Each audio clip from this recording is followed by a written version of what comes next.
Hey everyone, tonight we're diving headfirst into a topic that might seem, well, a little dusty at first glance. We're talking about ancient Rome, but not the emperors and gladiators you read about in textbooks. Tonight we're peeling back the layers of formal history to uncover the humorous side of ancient Roman graffiti. Imagine walking through the bustling streets of Pompeii or the ancient markets of Rome, not just seeing grand temples and ornate villas, but noticing the scribbles on the walls, the ancient Roman equivalent of bathroom stall poetry in cheeky social media posts. You'll find out that underneath all that toga-wearing seriousness, Romans were just as petty funny and obsessed with gossip as we are. Trust me, you probably won't survive a single Roman day without seeing something etched into a wall that makes you snicker or blush. So before you get comfortable, take a moment to like the video and subscribe, but only if you genuinely enjoy what I do here. Let me know where you're listening from and what time it is for you right now in the comments below. And be sure to like and follow the channel to continue waiting for the next exciting parts. Now dim the lights, maybe turn on a fan for that soft background hum, and let's ease into tonight's journey together.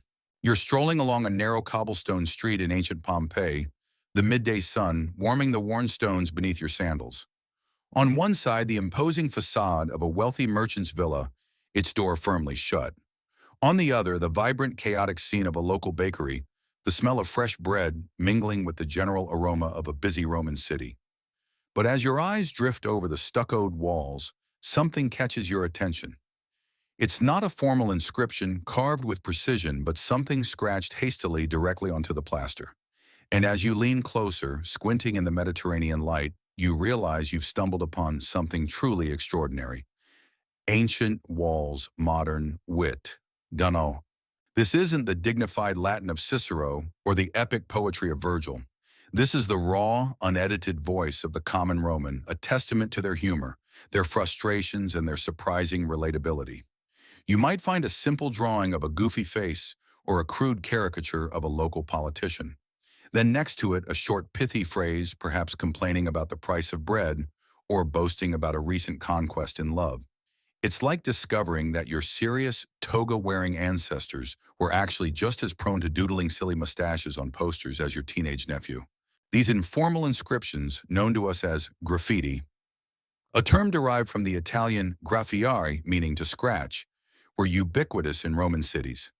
They covered public walls, taverns, baths, gladiatorial barracks, and even private homes. They were the original social media, the public notice boards, the anonymous comment sections, and the personal diaries of a vibrant, literate, and surprisingly cheeky populace.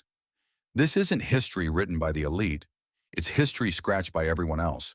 Historians still argue whether the widespread practice of Roman graffiti indicates a remarkably high level of literacy among the general population, or if it suggests that scribes and other literate individuals were readily available to write messages for those who couldn't read or write themselves. Was Rome truly a city where everyone could read the writing on the wall, or were there hidden layers of assistance? It's a fascinating debate that challenges our assumptions about ancient education. A particularly quirky tidbit is that some Roman graffiti wasn't just written, it was painted. Imagine a cheeky Roman with a pot of red ochre or charcoal boldly scrawling their witty observations or scandalous gossip onto a prominent wall, creating a vivid, if temporary, public announcement. This takes a bit more effort than a simple scratch, suggesting a higher degree of determination or perhaps drunkenness behind the message. It's the difference between a hastily scribbled note and a full-blown street art piece Roman style. As you continue your walk, you realize these walls are alive with voices from 2 millennia ago. They tell jokes, air grievances, celebrate victories, and lament losses. They prove that human nature and its fundamental desire to communicate, to express, and yes, to be a little bit silly hasn't changed all that much. You find yourself smiling, perhaps even chuckling aloud at the sheer audacity and timeless wit of these ancient scribblers. This journey into Roman graffiti immediately breaks down the stereotypes of stoic senators and stern legionaries. It reveals a society teeming with vibrant personalities eager to share their thoughts, often with a mischievous twinkle in their eye. And as you begin to appreciate the content of these messages, you also start to wonder, just how did they manage to get their jokes and insults onto these walls? It all begins with understanding the tools of the trade. That spontaneous chuckle you just let out standing there on that ancient Pompeian street tells you everything you need to know about the timelessness of human expression. But how exactly did these ancient wits get their thoughts onto the walls? It wasn't with spray paint cans and marker pens, but with far simpler, often ingenious tools of the trade. Understanding these implements gives you a deeper appreciation for the effort and sometimes the sheer desperation behind each scratch and scribble. Imagine a Roman craftsman, perhaps a mason or a carpenter, pausing from his work. He's just heard a juicy piece of gossip about the local senator or a particularly witty insult that he simply must share with the wider world. What does he reach for? Most commonly, a year stylus.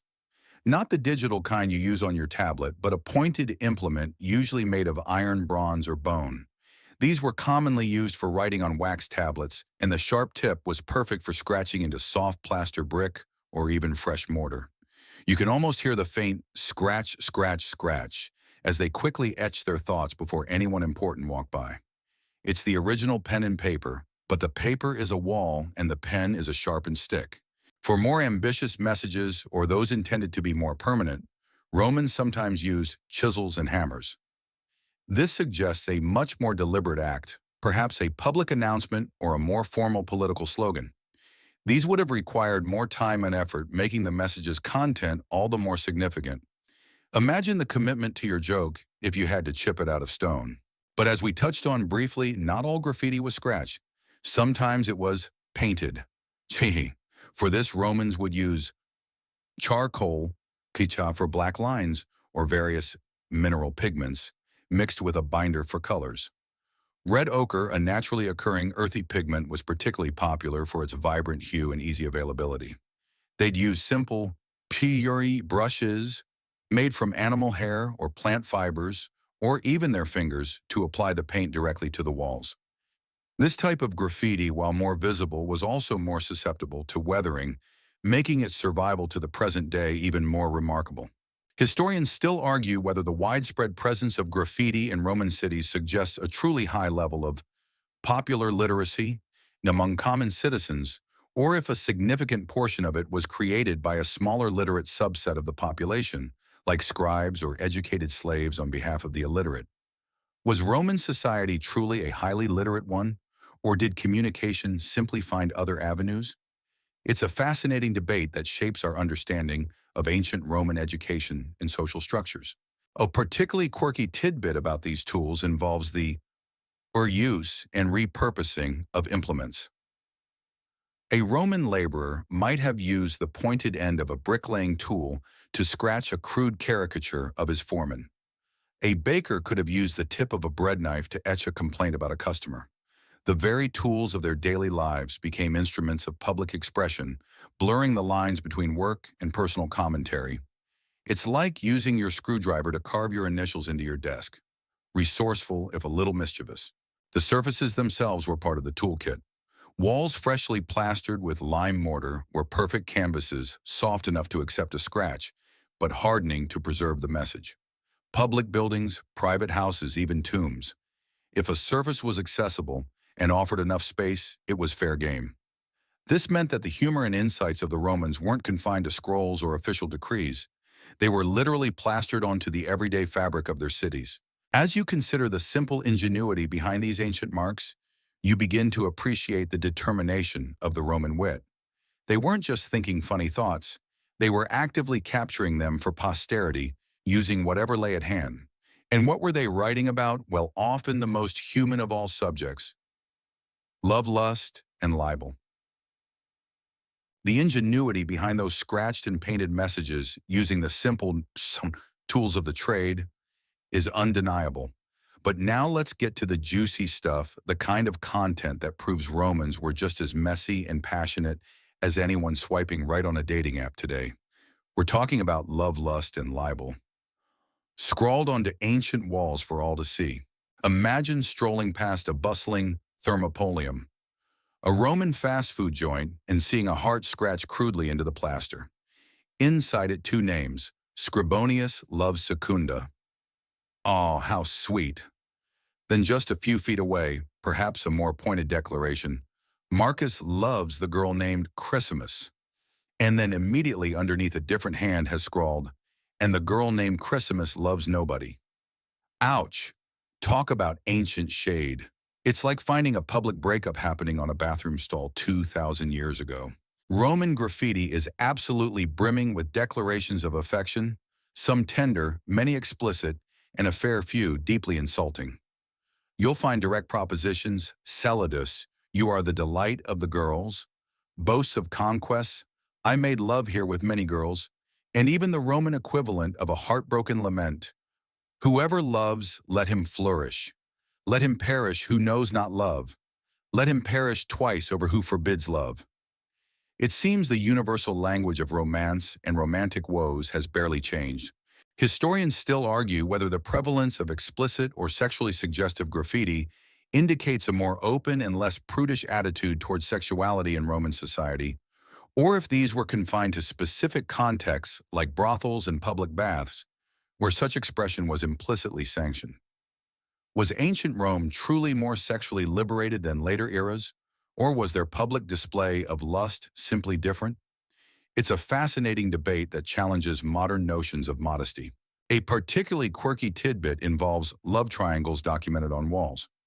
You might find a declaration from one person followed by a rebuttal or rival claim from another, sometimes all on the same patch of wall. For example, one famous piece of Pompeian graffiti reads, "Successus the weaver loves the innkeeper's slave girl Iris.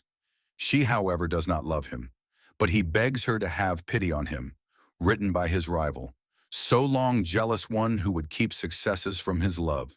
It's a soap opera meticulously documented on a wall 2 millennia before television was even a twinkle in anyone's eye. But it wasn't all hearts and flowers, or in this case, explicit anatomical drawings. There was plenty of the libel too. Romans were not shy about publicly shaming their rivals' enemies, or even just people they disliked. You'd find insults about someone's looks, their intelligence, or their dubious parentage. "Gaius was here, and he's an idiot," or "Rufus is a glutton." It was the ultimate unfiltered public forum for airing grievances, far more direct than a passive-aggressive tweet. This unvarnished glimpse into Roman relationships, from the deeply romantic to the wildly inappropriate, offers a powerful human connection across the ages.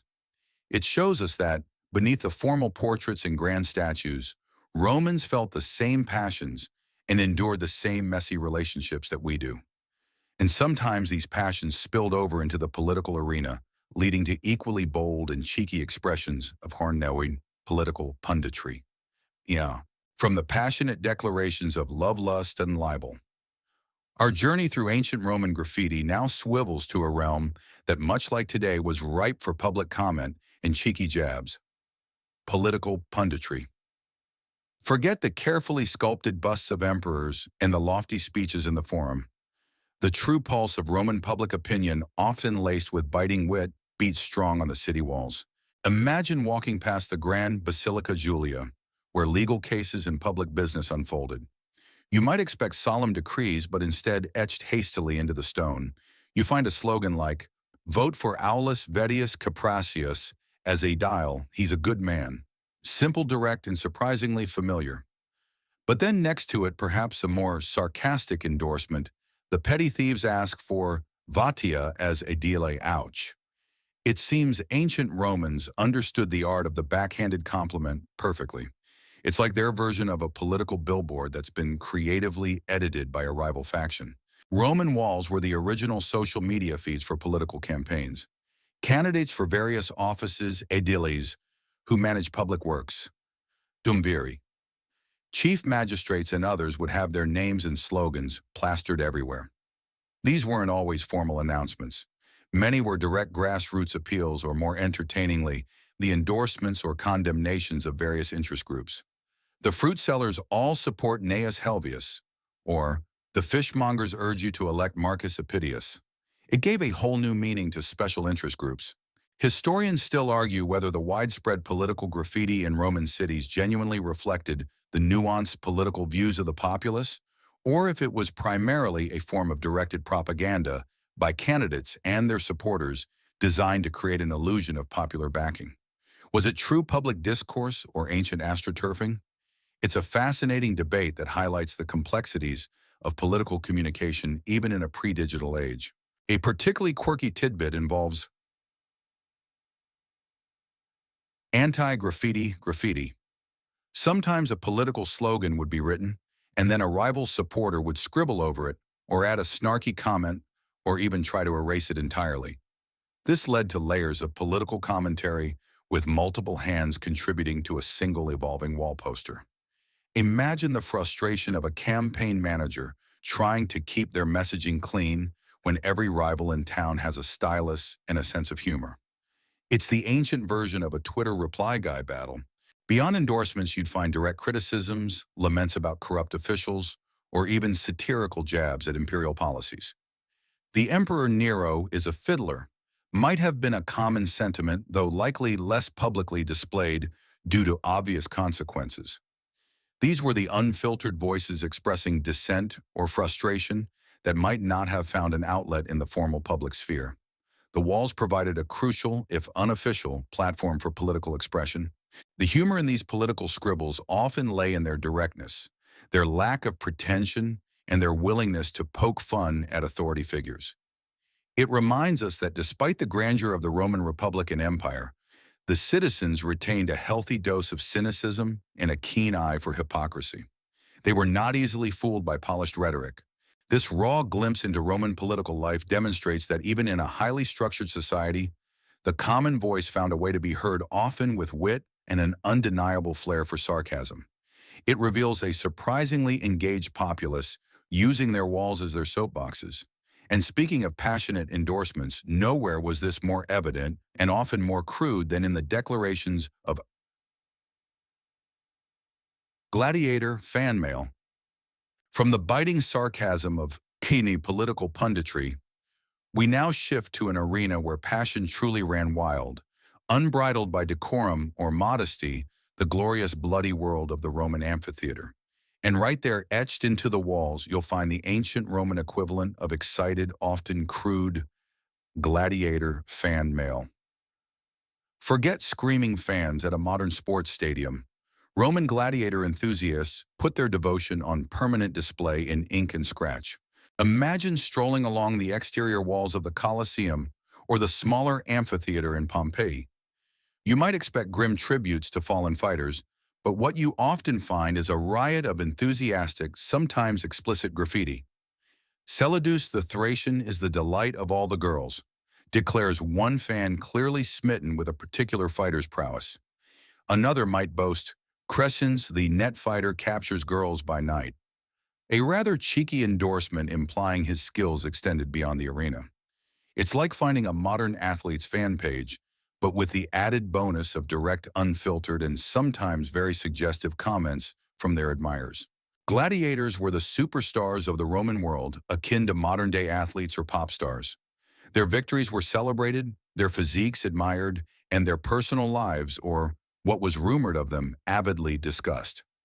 Fans would track their wins and losses, debate their fighting styles, and express their unwavering loyalty on any available surface. This graffiti provides a raw, unfiltered glimpse into the popular culture of the time, revealing the intensity of fan devotion in ways official histories rarely do. Historians still argue whether the explicit nature of some gladiator fan graffiti reflected a genuinely open societal attitude towards sexuality, or if it was characteristic of specific social contexts, such as brothels or public spaces, where social norms were looser. Was Roman society more licentious than we often imagine? Or was this a unique expression of passion tied to the celebrity culture of gladiatorial combat? It's a fascinating debate that explores the nuances of ancient morality. A particularly quirky tidbit about gladiator graffiti involves the tallies of wins and losses. Fans would often scratch not just declarations of love, but also detailed records of their favorite gladiator's career. Hilarius 10 wins, or Nereus 12 wins 5 losses.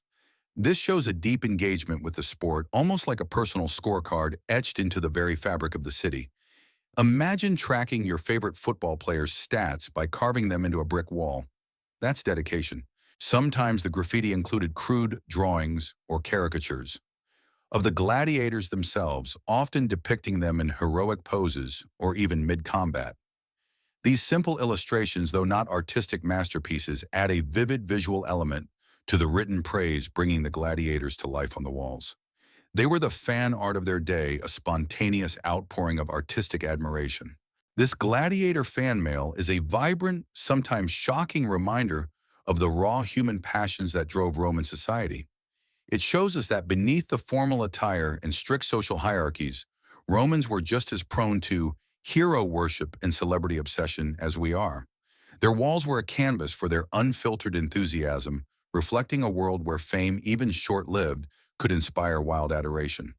And speaking of unfiltered insights, you'll find even more personal and surprisingly candid graffiti in the most unexpected of public spaces, the public toilets where private thoughts often found their way onto the walls. From the passionate, often explicit declarations of gladiator fan mail, we now delve into a truly unique and perhaps unexpectedly intimate repository of ancient Roman wit, the public toilets, where private thoughts often found their way onto the walls.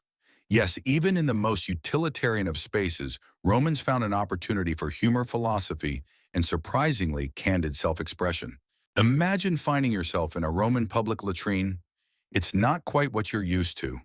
Picture a long bench with multiple keyhole-shaped openings, often without dividers, where people sat side by side conducting their business in full view of their neighbors. Below, a channel of running water would continuously flush waste away. And on the walls right there within arm's reach, you find the scribbles. Apelles the Campanian hung out here with many girls. Boasts one clearly a proud philanderer. Another simply states, I've been here too long. Relatable even after 2 millennia. It's like finding a universal human truth etched into a very, very public bathroom stall. The communal nature of Roman latrines fostered a unique environment for informal communication. With little privacy, conversation was common, and so too was the urge to leave a lasting mark. The graffiti here ranges from the philosophical to the crude, often offering a candid glimpse into the everyday concerns and fleeting thoughts of people in a remarkably relaxed if unsanitary setting. It reveals a surprisingly uninhibited side of Roman society. Historians still argue whether the explicit and often humorous nature of latrine graffiti indicates a general lack of personal modesty in Roman culture, or if it was simply a space where societal norms were intentionally relaxed, allowing for a more uninhibited form of expression. Was it typical Roman behavior or a specific toilet humor subgenre? It's a fascinating debate that sheds light on Roman social customs and their understanding of public versus private space. A particularly quirky tidbit about latrine graffiti is the presence of advice columns or public dialogues. You might find one person asking a rhetorical question or offering a complaint, and then another person responding to it later, creating a mini conversation spanning days or even weeks. For example, one famous piece reads, "If anyone does not believe in Venus, they should gaze at my girl." To which another hand later replied, "That's why I'm here, to gaze." It's the original comment section right there on the wall, showing that ancient Romans loved a good dialogue, even when they were well indisposed. Beyond the body and the philosophical, you'd also find mundane observations, complaints about the facilities themselves, or simply people signing their names to say, "I was here." "I wish I had never come to this dreadful place," one disgruntled visitor declared. Another might simply state, "Valerius the best," clearly an early self-affirmation enthusiast. These brief, unvarnished insights into personal moments reveal a universality of human experience, even across vast spans of time and cultural difference. The ephemeral nature of these messages, often scratched into soft plaster, means that their survival to this day offers a truly unique window into the Roman mind. They weren't meant for history books. They were meant for the moment, for a quick laugh, a shared sentiment, or a fleeting complaint. This makes them all the more authentic, all the more human. This journey into the ancient Roman latrine surprisingly provides some of the most intimate and humorously relatable insights into their daily lives. It shows that even when attending to the most private of needs, Romans found a way to express themselves with wit and candor. And speaking of candid expressions, you'll find equally revealing and often funny insights when we look at the scribbles left behind in taverns, especially the bar tallies. From the surprising candor of the public toilets where private thoughts became public pronouncements. Our journey through Roman graffiti now leads us to another highly social and often boisterous ancient establishment, the tavern. And here, amidst the clinking of cups and the murmur of conversation, you'll uncover the incredibly relatable and often hilarious insights found in bar tab tallies or in complaints about watery wine. Imagine stepping into a dimly lit Roman capana or taberna, the ancient equivalent of a pub. The air is thick with the smell of cheap wine, stale bread, and unwashed bodies. Walls are often plastered with layers of old graffiti, and new messages are being scratched over old ones. On a prominent pillar or a worn section of wall, you notice a series of tally marks followed by names and simple drawings. This isn't just decoration. It's the innkeeper's running tab publicly displayed for all to see. 4 cups for Lucius, scratched next to a crude drawing of a wine amphora, or 3 loaves for Publius and his donkey, because even pack animals needed to be accounted for. It's like finding a whiteboard in a modern pub with everyone's overdue beer money written on it, except it's etched into the stone and 2,000 years old. These bar tabs weren't always straightforward. Sometimes they were accompanied by complaints. Innkeeper, you dilute the wine, you sell water, accuses one disgruntled patron, clearly incensed by the lack of potent potables. Another might simply scrawl, for 2 asses you get watered wine, a more concise, if equally bitter review. It seems the quest for a good, undiluted drink is a timeless one. The sheer audacity of publicly calling out your local bartender for watering down the goods is frankly admirable. Historians still argue whether the widespread practice of public bar tabs and complaints in Roman taverns indicates a generally low level of trust between patrons and innkeepers, or if it was simply a common accepted way of doing business in an era without standardized receipts. Was it a sign of pervasive dishonesty or just a quirky accounting method? It's a fascinating debate that sheds light on the commercial practices and consumer grievances of ancient Rome. A particularly quirky tidbit about Roman bar tabs involves drawings accompanying the tallies. Beyond simple marks, patrons or innkeepers would often draw crude but expressive caricatures of the individuals owing money, or even small symbolic images representing their debt. A particularly hefty tab might be illustrated with a bulging money bag or a series of dots arranged in a visually large pattern. Imagine your local pub sketching a cartoon version of your face next to your unpaid bill. Probably not great for business, but definitely memorable. Beyond the direct tabs, you'd find other snippets of tavern life. Jokes exchanged between regulars, boasts of drinking prowess, I Valerius drank 6 pints and did not fall, or even simple messages left for friends. Meet me here tonight. Marcus, I have news. These walls were the ancient equivalent of a community bulletin board, providing a fascinating glimpse into the social dynamics of Roman public houses. The casual nature of these inscriptions, often hastily scratched after a few too many cups of wine, reveals a less formal, more boisterous side of Roman social interaction. It strips away the carefully constructed image of Roman gravitas and shows us a people who love to drink, socialize, and complain about bad service just like us. This glimpse into Roman taverns through their graffiti is remarkably candid, painting a vivid picture of their nightlife, their grievances, and their timeless thirst for a good drink. And speaking of grievances, the bar tab wasn't the only place you'd find complaints. The walls of Roman inns held equally exasperated and often humorous scribbles detailing the innkeeper's lament and the broader experiences of their patrons. From the boisterous complaints etched into the tavern walls about watery wine and unpaid bar tab tallies, our journey now takes us deeper into the weary traveler's lament, revealing the exasperated scribbles that tell the story of the innkeeper's lament and the often hilarious grievances of their patrons. These are the ancient equivalent of Yelp reviews, written not with stars but with scratches. Imagine you've just endured another long day on a dusty Roman road, your feet aching, your stomach rumbling. You finally spot an inn, a beacon of hope.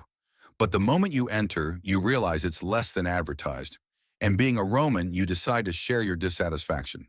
On the wall next to a bed, you might read, "The innkeeper, you're a cheat. You serve bad wine and warm beer." Another traveler, perhaps after a restless night, scrawls, "Felix the innkeeper has a terrible snore." It seems even 2 millennia ago, noise complaints were a thing. It's like checking into a quaint rustic bed and breakfast, only to find the walls are covered in passive-aggressive guest complaints. But the complaints weren't just from the patrons. Sometimes the innkeepers themselves got in on the action, or at least someone from their staff. You might find a message from an exasperated servant, perhaps detailing a particularly difficult guest, or complaining about the mess left behind. "Here I am, poor hostess, serving guests who won't pay," cries one unseen hand. These are the ancient Roman equivalents of a landlord's grievances, proving that hospitality, even in its earliest forms, was a two-way street of frustration and occasional triumph. Historians still argue whether the prevalence of negative comments and complaints on inn walls indicates a generally low standard of hospitality in Roman times, or if it was simply a more public forum for airing grievances that would otherwise be kept private today. Were Roman inns truly terrible, or were people just more direct with their criticism? It's a fascinating debate that challenges our assumptions about ancient customer service. A particularly quirky tidbit related to inn graffiti involves self-deprecating humor from the innkeepers themselves. Some innkeepers, perhaps anticipating the complaints, would write their own witty remarks, sometimes even inviting criticism. One famous inscription reads, "Traveler, if you want to eat, drink, and be merry, then come and see me. If you want to groan, go to the baths." It's the ancient equivalent of an innkeeper having a sarcastic sign outside their establishment, a touch of self-aware charm. Beyond direct complaints, you'd find other mundane observations of inn life. Instructions for travelers, reminders for staff, or even simple greetings and farewells. "Marcus was here for 3 nights and barely slept a wink," notes one traveler, perhaps offering a warning to future guests. These scribbles paint a vivid picture of the transient world of Roman travel, where weary souls sought respite, often finding more character than comfort. The informal, unedited nature of these wall writings gives us a raw and honest glimpse into the daily trials of travel and accommodation in ancient Rome. They reveal that customer satisfaction, or the lack thereof, was as much a topic of public discourse then as it is now. It's clear that if you had a bad experience, you weren't shy about broadcasting it to the world one scratch at a time. And speaking of complaining, even the most revered attractions and respected guides weren't immune to the cutting remarks of our one ancient tourist takedowns. One. From the exasperated scribbles of the war innkeeper's lament and the complaints of tired travelers, our journey through Roman graffiti now ventures into a realm familiar to anyone who's ever taken a vacation: the surprisingly candid and often hilarious ancient tourist takedowns. Even back then, people weren't shy about expressing their displeasure with guides' attractions or the general hassle of sightseeing. Imagine you've just traveled hundreds of miles to see the famous sights of Rome or Pompeii. You're expecting awe and wonder, but instead you get disappointment. And what does a Roman do when disappointed? They find a wall. You might discover a frustrated scribble near a famous landmark. "I, Lucius, came all this way to see the Temple of Jupiter, and the guide talked too fast." Or a more general complaint: "These ruins are not as impressive as advertised." It's like finding a one-star review for the Colosseum written by someone who actually had to walk there. These ancient tourist grievances cover a surprisingly wide range of annoyances. You find complaints about exorbitant prices for admission. Though formal admission fees were rare, local vendors and guides certainly made a profit. Long queues or the poor quality of souvenirs sold nearby. One particularly amusing piece from Pompeii reads, "The guide here is an ass," direct to the point and clearly indicating a very frustrating day of sightseeing. Historians still argue whether the presence of such candid complaints suggests a high level of consumer expectation among Roman tourists, or if it highlights the general freedom of expression allowed in public spaces, even for critical commentary. Was it a sign of entitled visitors, or simply a reflection of an era where unfiltered public opinion was commonplace? It's a fascinating debate that makes you wonder if ancient Romans had Karen equivalents. A particularly quirky tidbit involves graffiti left by pilgrims complaining about local religious officials or the conditions at shrines. While most pilgrim graffiti expressed devotion, some pious travelers, perhaps after a particularly arduous journey, wouldn't hesitate to scrawl their frustrations about rude priests, overpriced blessings, or unkempt facilities near a sacred site. Imagine trekking for months for spiritual salvation, only to find the holy water tasted suspiciously like pond water and deciding to publicly shame the abbey for it. It proves that even faith had its limits when it came to bad service. Sometimes the tourist takedowns were less about direct complaint and more about a witty, understated sarcasm. A terse "seen it" scrawled beneath a detailed drawing of a famous monument or a simple "more dust than deity" near a less than impressive temple. These reveal a sophisticated Roman sense of humor capable of delivering a cutting critique with minimal words.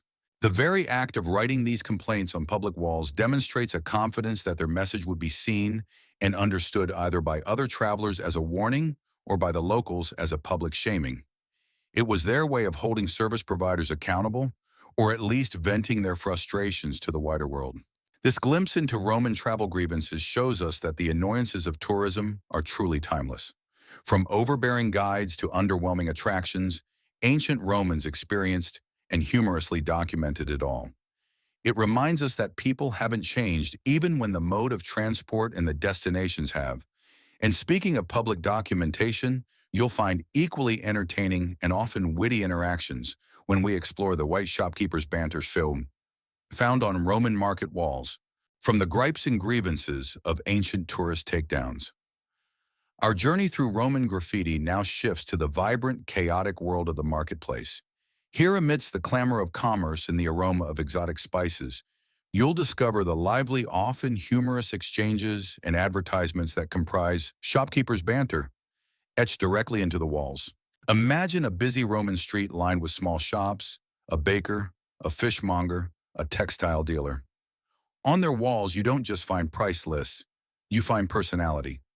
Buy your bread from Primus. His loaves are lighter than a feather, and his wife is delightful, boasts one baker clearly using charm and a bit of flirtation to draw customers. Another, perhaps a wine merchant, might declare, "For the best Falernian, see Lucius. He doesn't water his wine unlike some people." A cheeky jab at a rival we just heard about in the bar tabs. It's like finding ancient Yelp reviews mixed with highly localized, somewhat aggressive advertising slogans. These informal advertisements and witty remarks served as both marketing and entertainment. In a time before mass media, a well-placed, memorable piece of graffiti could attract customers, establish a shopkeeper's reputation, or simply add a touch of local flavor to the commercial streetscape. They revealed a competitive, lively business environment where wit was as valuable as a good product. Historians still argue whether the humorous and often personal nature of shop graffiti reflected a closer, more informal relationship between merchants and their customers in ancient Rome, or if it was simply a public extension of the general Roman penchant for direct, uninhibited expression. Was the marketplace a place of genuine camaraderie, or just another stage for public performance? It's a fascinating debate about the social dynamics of ancient commerce. A particularly quirky tidbit involves shopkeepers using graffiti to warn away competitors or mock rival businesses. Imagine a fishmonger scrawling, "Don't buy from Felix down the street. His fish smells worse than a latrine," followed by a crude drawing of a fish with X's for eyes. This level of direct public rivalry shows a surprising lack of corporate etiquette, but a keen understanding of public relations or anti-relations as the case may be. It's the ancient equivalent of a full-blown Twitter beef between competing local businesses. You'd also find simple direct advertisements, "cloth for sale," or "fresh figs here," but often with a personal touch. "Buy from Quintus, he's always fair," or "only the freshest from Cornelia's stall." This human element made the transactions feel more personal, more embedded in the community fabric. The walls of these shops were canvases for the daily ebb and flow of commerce infused with the personalities of those who worked and traded there. They offer a vivid snapshot of the Roman economy, not from the perspective of grand imports and exports, but from the everyday hustle and bustle of local trade. It reminds us that even mundane transactions were imbued with human character humor and a surprising amount of public banter. This glimpse into Roman market life through the lens of its graffiti reveals a society that was highly engaged, competitive, and always ready with a witty remark. It shows that the spirit of entrepreneurship and the art of the subtle and not so subtle jab are truly timeless. And speaking of mischievousness, you'll find an equally delightful, if sometimes crude collection of scribbles when we turn our attention to the schoolboy shenanigans, etched into Roman walls. From the spirited shopkeeper's banter and market advertisements, our journey through Roman graffiti now takes a delightful, if sometimes puerile detour into the realm of our schoolboy shenanigans. Yes, even the hallowed halls of Roman education, or at least the walls around them, were fair game for the mischievous and often crude doodles of ancient students. Imagine a group of Roman boys, and perhaps a few girls, if they were lucky enough to attend the school, hunched over their wax tablets, diligently practicing their letters or copying Virgil. But when the teacher's back is turned, or during a break, their true artistic and literary urges emerge. You might find a wall covered in hastily scratched caricatures of their teachers, complete with exaggerated noses or grumpy expressions. Or perhaps a simple classic, Gaius is stupid, proving that schoolyard insults are truly timeless. It's like discovering your great-great-great-great-great-great-granduncle S. locker was covered in exactly the same kind of nonsense as a modern high schooler's. These scribbles range from simple alphabets and repeated phrases, perhaps bored students practicing their penmanship on unauthorized surfaces, to more elaborate drawings of animals, gladiators, or even rudimentary battle scenes. The content often reflects their developing understanding of the world, mixed with a healthy dose of youthful rebellion and crude humor. A common theme is boasts of physical prowess or crude anatomical drawings, because some things never change across millennia. Historians still argue whether the prevalence of schoolboy graffiti indicates a surprising degree of leniency in Roman educational institutions, allowing students to deface public property with little consequence, or if it simply reflects the universal human impulse for self-expression, even in defiance of authority. Was it a sign of lax discipline, or just an unstoppable force of adolescent creativity? It's a fascinating debate that challenges our notions of ancient classroom management. A particularly quirky tidbit about Roman schoolboy graffiti involves durturnen, doodled punishments. Sometimes a student who was forced to write lines as a punishment would continue writing those same lines on a nearby wall, perhaps adding a disgruntled face or a crude drawing of their teacher. Or they might even scratch complaints about the punishment itself. Imagine being told to write, "I will not talk in class" 100 times, and then deciding to carve "this punishment sucks" onto the school wall right next to it. That's dedication to rebellion. Beyond the direct messages, the very act of leaving such graffiti speaks volumes about the early stages of literacy. These students were learning to write, and the walls provided an immediate accessible surface for practice and play. It shows that learning wasn't always confined to wax tablets and papyrus scrolls. It spilled out into the public sphere, often in the most unrefined and entertaining ways. The raw, unedited nature of these youthful scribbles offers a charming and disarmingly human glimpse into the lives of Roman children. They remind us that the anxieties, the boredom, the mischief, and the budding creativity of youth are universal. And as you smile at these ancient acts of rebellion, you realize that even in the midst of childish doodles, more profound thoughts sometimes found their way onto the walls, leading us to discover philosophical graffiti. From the crude yet charming mischief of horseshoe schoolboy shenanigans. Our exploration of Roman graffiti now takes a more contemplative, yet still surprisingly relatable turn. You discover that even amidst the everyday gripes and gossip, Romans found space to scratch out snippets of ancient wisdom, creating a unique genre of Western philosophical graffiti. Sound. Imagine pausing near a bustling marketplace, perhaps leaning against a sun-warmed wall, and instead of a rude joke, you find a familiar quote. Know thyself. A Greek adage that resonated deeply with Roman thinkers might be scrawled in an elegant, if hasty hand. Or perhaps a more practical piece of advice. Live for today, tomorrow is uncertain. These aren't just random musings. They are fragments of profound thought etched into the very fabric of daily life, inviting passers-by to pause and reflect. It's like finding a philosophical quote on a coffee cup, but the coffee cup is a 2,000-year-old stone wall. This type of graffiti often reflects the popular philosophies of the day, particularly Stoicism and Epicureanism, which offered practical guidance on living a good life dealing with adversity and finding happiness. A phrase like, nothing is impossible for a lover, might be a romantic sentiment, but it also echoes a philosophical idea about the power of human will. These weren't necessarily the deep academic treatises found in libraries, but rather the distilled wisdom, the bite-sized insights that resonated with ordinary people. Historians still argue whether the presence of philosophical graffiti indicates a widespread engagement with complex intellectual ideas among the Roman populace, or if these were primarily copied by literate individuals who enjoyed displaying their erudition in public spaces. Was Roman society truly highly philosophical, or was it a form of intellectual showing off? It's a fascinating debate about the accessibility and dissemination of knowledge in the ancient world. A particularly quirky tidbit about this genre involves Humorous, philosophical graffiti mixed with mundane complaints. Imagine a profound quote like, "Man is a shadow in a dream," followed immediately by, "And the baker's bread is too heavy." This juxtaposition of the sublime and the ridiculous perfectly captures the Roman spirit, showing that even deep thinkers had everyday grievances.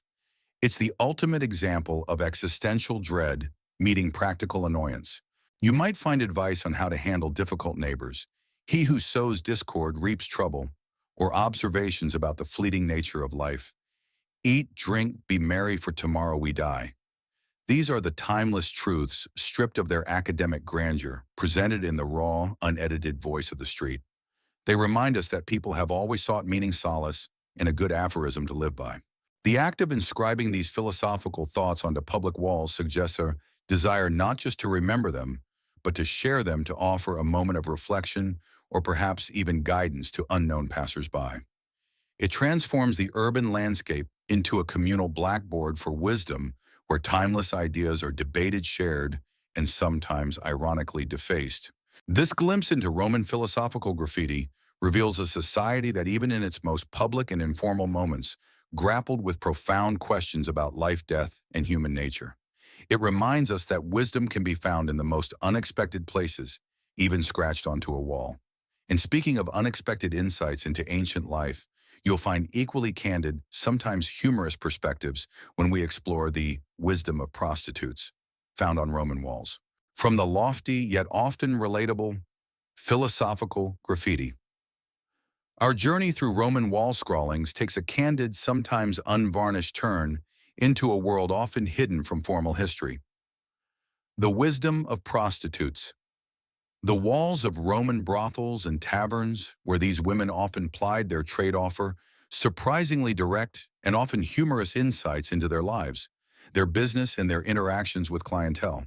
Imagine stepping into a Roman lupanar, a brothel. Instead of hushed whispers, the walls might speak volumes. You might find a direct advertisement, "Here pleasure is bought," or a more playful offer, "Athene, 2 asses." An as was a small coin, so this was a bargain. But then you'd also find messages that reveal personality and sass. "I am the beautiful Fortunata. I give satisfaction. I ask 1 denarius." This wasn't just a price list. It was a personal brand, a declaration of skill and value.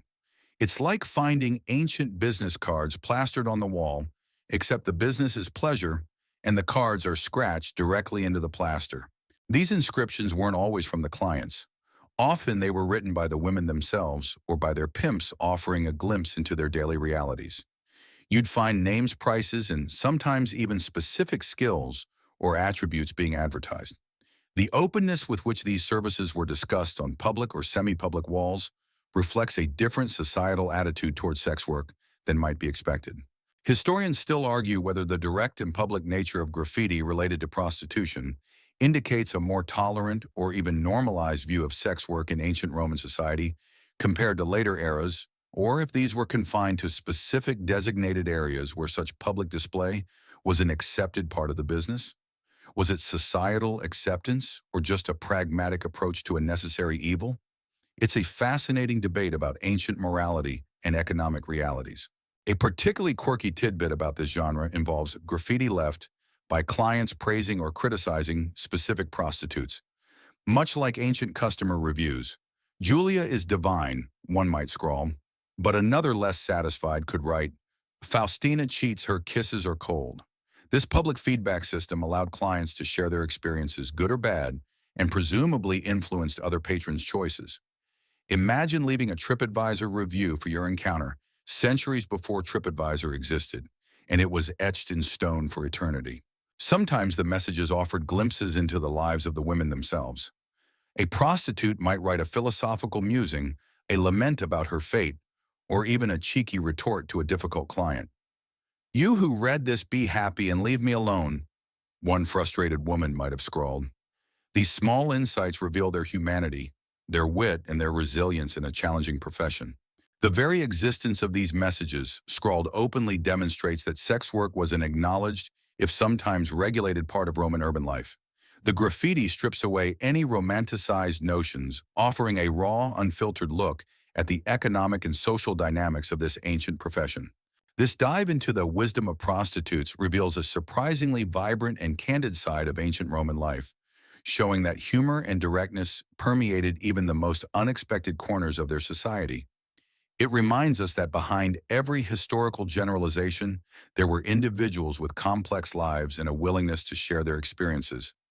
And speaking of candid observations, you'll find equally amusing insights when we look at the funny drawings and comments about Warnorma's animal antics, details in Roman graffiti. From the candid and sometimes saucy wisdom of prostitutes etched onto Roman walls, our journey through ancient graffiti takes a lighter, often charming turn, the funny drawings and comments about Warnorma's animal antics. Romans, much like us, clearly loved their pets, observed their livestock, and weren't above sketching a silly animal or making a witty remark about their furry or feathered companions. Imagine strolling down a quieter residential street in Pompeii, perhaps near a villa with a garden. Instead of political slogans, you might find a crude but unmistakable drawing of a dog, perhaps, with exaggerated ears or a comically long tail. Next to it, a simple caption, "Spot is a good boy," or a grumble about a cat. "That cat stole my fish again." It's like finding the original cat memes and dog-shaming posts, hand-drawn and etched into stone 2,000 years ago. This genre of graffiti reveals a more domestic, everyday side of Roman life. Animals were omnipresent in Roman society. Working animals like donkeys and oxen, livestock like sheep and chickens, and of course beloved pets like dogs, cats, and even exotic birds. Their interactions with humans provided endless material for observation and humor. A farmer might scrawl a complaint about a particularly stubborn mule, or a child might draw a playful sketch of their pet bird. Historians still argue whether the frequent appearance of animal graffiti reflects a universal human connection to animals across cultures and time, or if it specifically indicates the importance of animals, both working and companion, in daily Roman life. Was it just random doodling or a reflection of the profound role animals played in their society? It's a fascinating debate about the nature of human-animal relationships in antiquity. A particularly quirky tidbit involves graffiti left by frustrated animal owners or handlers. Imagine a drawing of a particularly stubborn donkey with a caption like, "This ass won't move," or "Damn, this pig, it got loose again." These are the ancient equivalent of a tired farmer venting on social media about their uncooperative livestock finding humor in their daily struggles. It shows that even the most mundane chores could inspire a bit of public complaining. Beyond simple drawings, some graffiti included witty observations about animal behavior. "The dog barked all night." One tired Roman might have scratched a universal complaint, or a more affectionate note, "My parrot says hello and asks for grapes." These small glimpses into their interactions with animals humanized the Romans in a unique way, revealing their frustrations, their affections, and their everyday observations. The crude yet expressive nature of these animal doodles adds a layer of charm to the ancient walls. They weren't masterpieces, but they were spontaneous, genuine expressions of a world where animals were an integral and often entertaining part of daily life. This look at Roman animal graffiti reminds us that humor is often found in the everyday, in the small, relatable moments of interaction with the creatures around us. It shows that the Romans, for all their imperial grandeur, were just as likely to complain about a noisy dog or admire a cute cat as anyone today. And speaking of everyday frustrations, you'll find even more relatable insights when we explore the desperate and often humorous lost and found ads etched into Roman walls. From the charming and sometimes exasperated observations about animal antics. Our journey through Roman graffiti now brings us to a surprisingly familiar category of wall writing, the desperate and often humorously specific lost and found ads. In a world without dedicated newspapers or online marketplaces, a public wall was often the best and sometimes only place to broadcast a missing item or, more darkly, a runaway slave. Imagine you've misplaced something precious, a coin purse, a favorite ring, or even a beloved pet. Where do you turn? The bustling public squares and prominent walls of the city became your advertising space. You might find a hurried scratch, lost a small bronze key, reward offered, or a more detailed plea. Anyone who finds my white mule named Pegasus, please return him to the Inn of Fortunata. Reward 10 sesterces and eternal gratitude. It's like finding a medieval Craigslist post etched permanently into the side of a building. These messages often reveal the practicalities of Roman daily life and the value placed on even small possessions. The specificity of the descriptions, from the color of a mule to the material of a key, highlights the owner's desperate hope for recovery. The promise of a reward, often meager, underscores the economic realities faced by many Romans. Historians still argue whether the prevalence of these lost and found notices on walls indicates a genuine belief in the efficacy of such public appeals, or if it was simply an act of desperation, a last resort in a society with limited communication channels.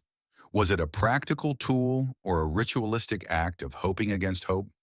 It was likely a bit of both, with the public display perhaps increasing the chances of recovery, however slim. A particularly quirky tidbit about these ads involved pleas for runaway slaves. These notices, while grim in their subject matter, sometimes contain surprisingly personal or even humorously exasperated descriptions of the runaway. Missing a slave, young named Felix. He has a habit of singing loudly and has a missing tooth.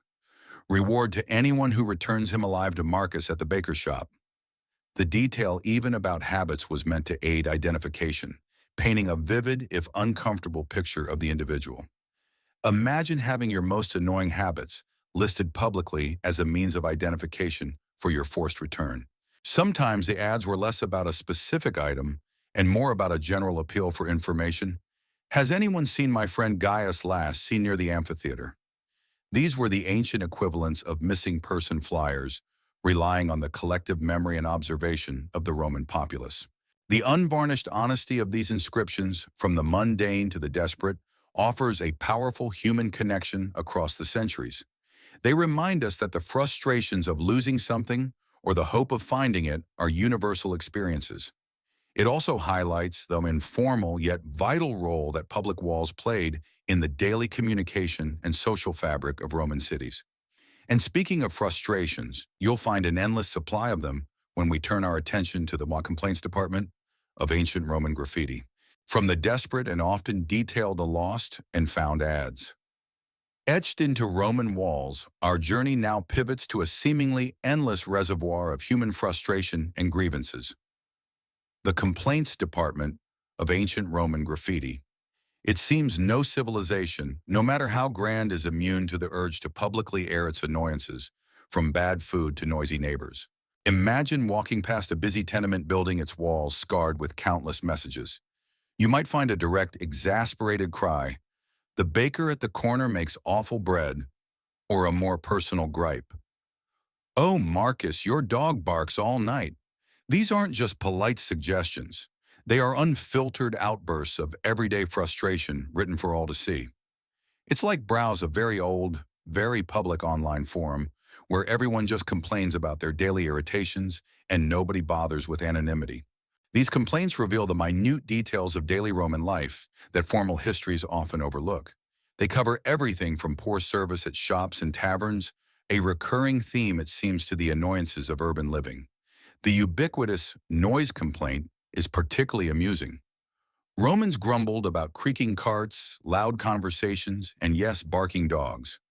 It seems modern city dwellers have inherited a long tradition of wanting a quiet night's sleep. Historians still argue whether the prevalence of public complaints reflects a generally low standard of living or public services in Roman cities, or if it simply points to a culture where public expression of dissatisfaction was more acceptable and common than in later, more reserved societies.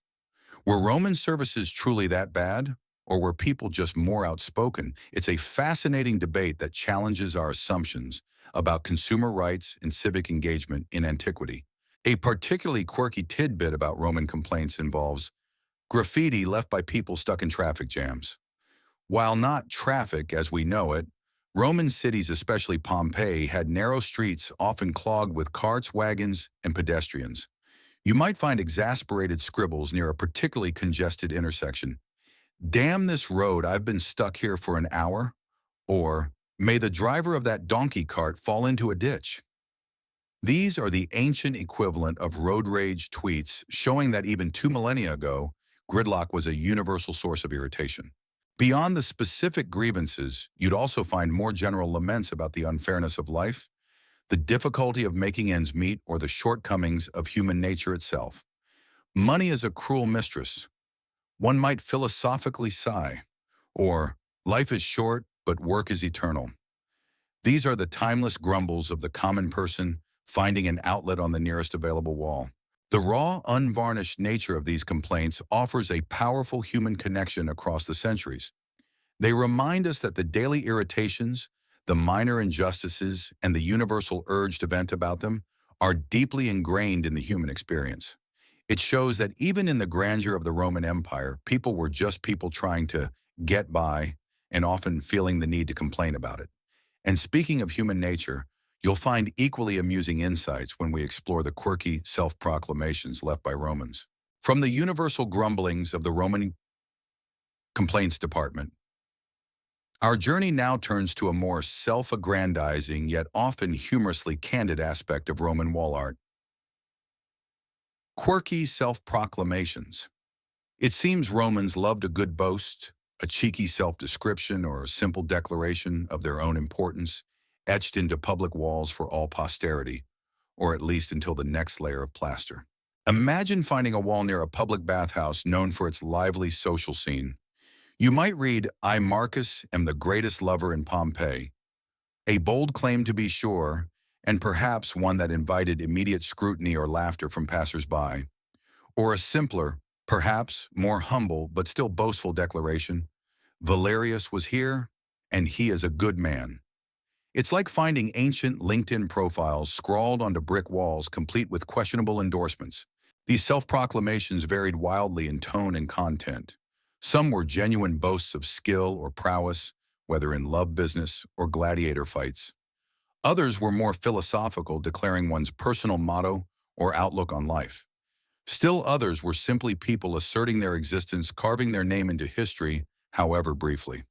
Aulus made this, might declare a proud craftsman claiming credit for a particularly well-done piece of plasterwork.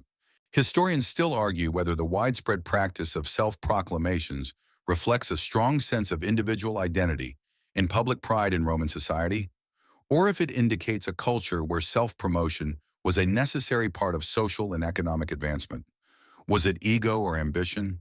It was likely a blend where personal pride intersected with the pragmatic need to make oneself known in a crowded, competitive world. A particularly quirky tidbit about these self-proclamations involves boasts about intellectual achievements. Imagine finding graffiti that reads, "I, Lucius, wrote a better poem than Virgil." Likely an exaggeration, of course. Or, "This is the wisest saying in all of Rome, written by me, Quintus." These are the ancient equivalents of humble brags or audacious claims of genius, demonstrating that intellectual vanity is nothing new.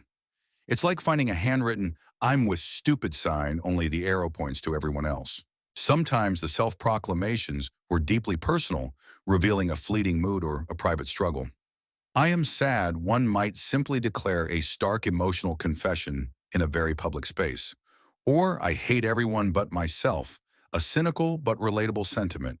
These offer intimate glimpses into the inner lives of Romans, showing that even their moments of self-reflection could become public art. The humor in these declarations often comes from their audacity, their unvarnished self-importance, or their sheer relatability. They remind us that Romans, for all their stoicism, were just as prone to ego self-doubt and the desire to leave their mark on the world as we are. Their walls were a canvas for their personalities in all their flawed and funny glory. And speaking of wit, you'll find an even more distilled and often cheeky form of expression when we turn our attention to poetic pokes etched into Roman walls. From the sometimes grandiose, sometimes insecure, quirky self-proclamations of Roman wall scribblers, our journey now flows into a more refined yet still delightfully cheeky corner of ancient graffiti. Poetic tuning. Romans, with their deep appreciation for verse, often etched short, witty, and occasionally rhyming lines into walls using poetry, not just for grand epics, but for everyday observations, playful jabs, and even lighthearted insults. Imagine a busy street corner, and instead of a simple name, you find a couplet. Perhaps something like, "Whoever drinks not of the wine of life will surely face the bitter strife." A philosophical musing delivered with a clever rhyme, or a more direct and less polite observation. If you want to be a man, don't go with Rufus, he's a scam. My apologies for the rough translation. Roman street poetry wasn't always subtle. It's like discovering ancient limericks scrawled on a bus stop, proving that even back then people enjoyed a good rhyme and a biting critique. These poetic scribbles range from clever couplets and quatrains to short, sharp epigrams. They demonstrate a widespread familiarity with poetic forms, even among the common populace, suggesting that verse was not just for the elite. The humor often lies in the unexpected twist, the ironic observation, or the witty insult delivered with a lyrical flourish. It transforms a simple wall into a public poetry slam, where anyone could contribute their verse. Historians still argue whether the presence of such poetic graffiti indicates a truly high level of poetic literacy among the Roman populace, or if it was mainly the work of educated individuals practicing their craft in public, perhaps even aspiring poets seeking an audience. Was Rome truly a city where everyone was a secret wordsmith, or were these the rare gems from a few talented scribblers? It's a fascinating debate that challenges our assumptions about ancient artistic expression. A particularly quirky tidbit about these poetic pokes involves answer poems, or graffiti dialogues in verse. Sometimes one person would write a poetic line, and another would respond in kind, continuing the verse or offering a rhyming rebuttal. Imagine a romantic couplet being met with a cynical rhyming counterargument, all etched into the same plaster. This back and forth created a dynamic, evolving piece of street poetry, showing a playful engagement with verse and wit. It's the ancient equivalent of a rhyming rap battle unfolding across a public wall. You might find short, humorous verses lamenting the weather. Rain, rain, go away, come again another day. Complaining about a slow donkey cart. This cart is slow, like a snail, oh no. Or even celebrating a local victory in the market. These simple rhyming observations bring the mundane moments of Roman life to vivid, often comical light. The sheer volume and variety of these poetic scribbles reveal a society that embraced wit in wordplay, finding humor and expression even in the most everyday situations. It shows that Romans were not just engineers and soldiers, they were also poets at heart, eager to share their verses with the world.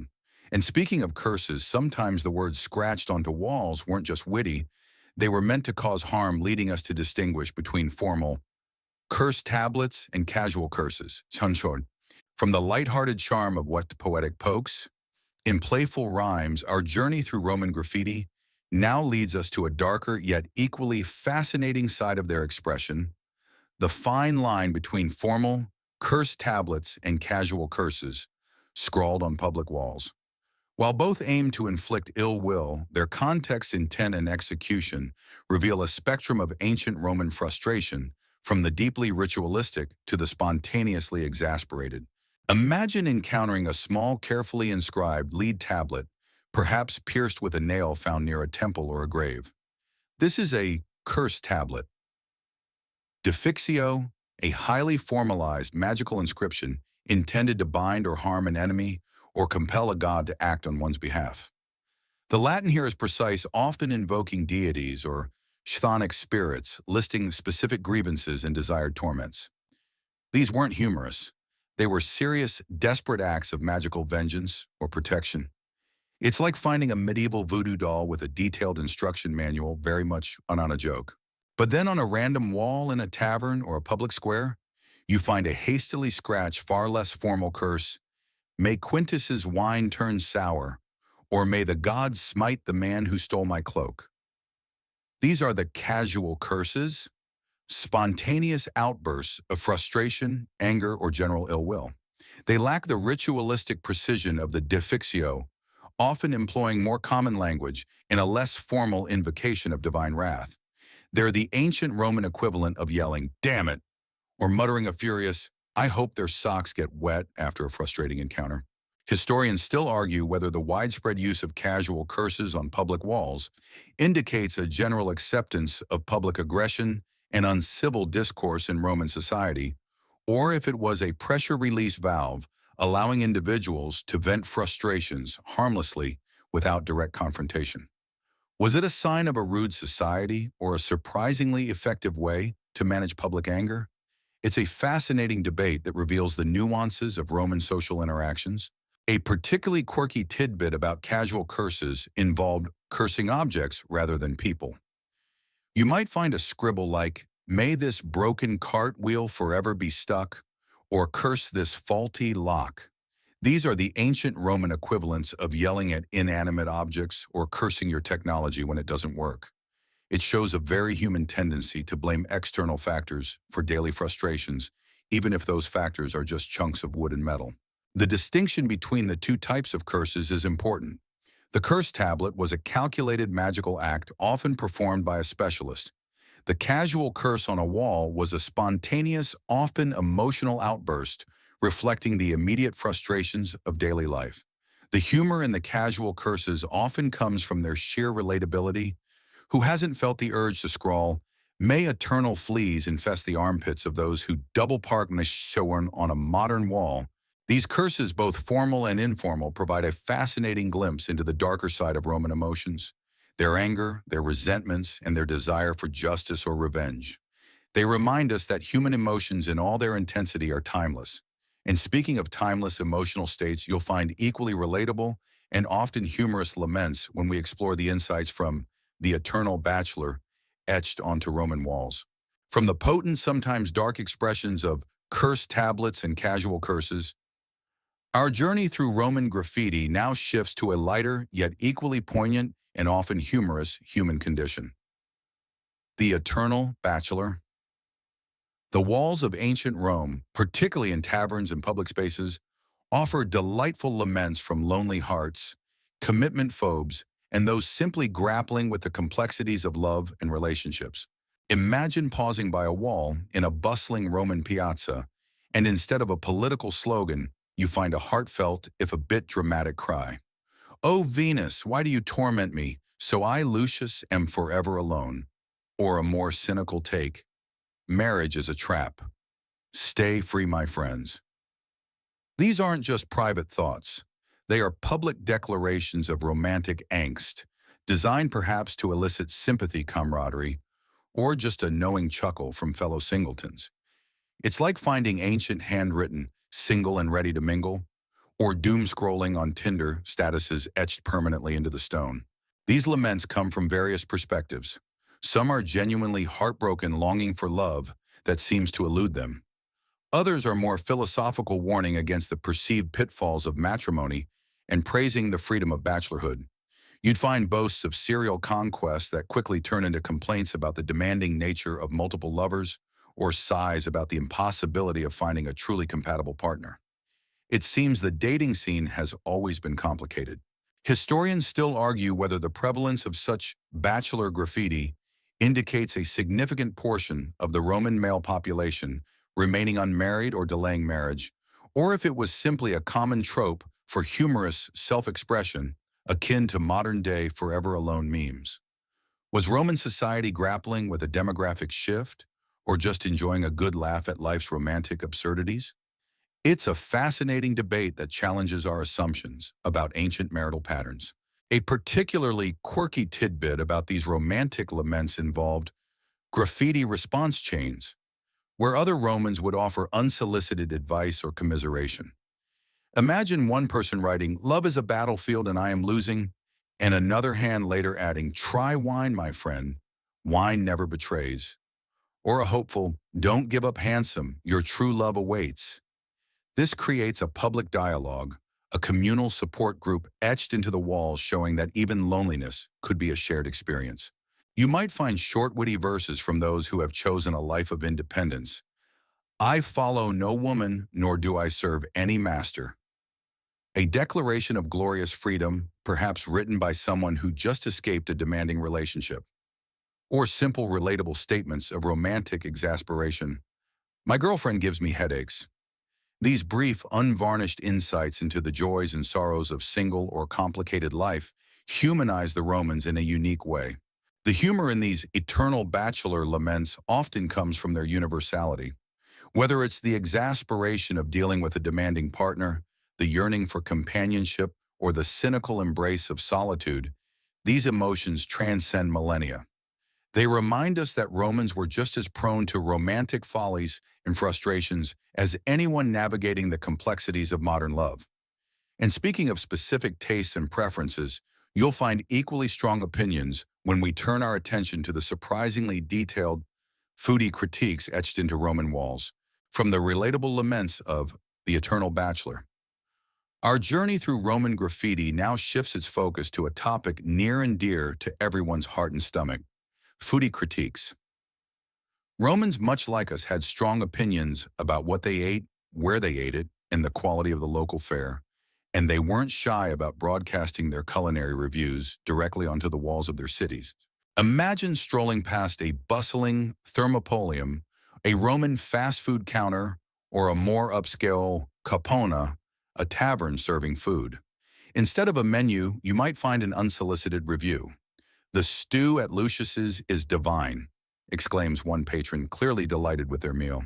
But then right next to it, a scathing counter review: "The fish at Gaius's tastes like stale sandals." Ouch! It's like discovering the original Yelp reviews etched in stone, complete with unfiltered opinions and very vivid, sometimes disgusting comparisons. These ancient foodie critiques cover a wide range of culinary experiences. You'd find comments on the freshness of ingredients, the skill of the cook, the price of the meal, and even the atmosphere of the establishment. "The bread here is too heavy," complains one, echoing a sentiment we've heard before. Another might simply state, "I ate here. It was awful. Don't come." Direct, concise, and utterly damning.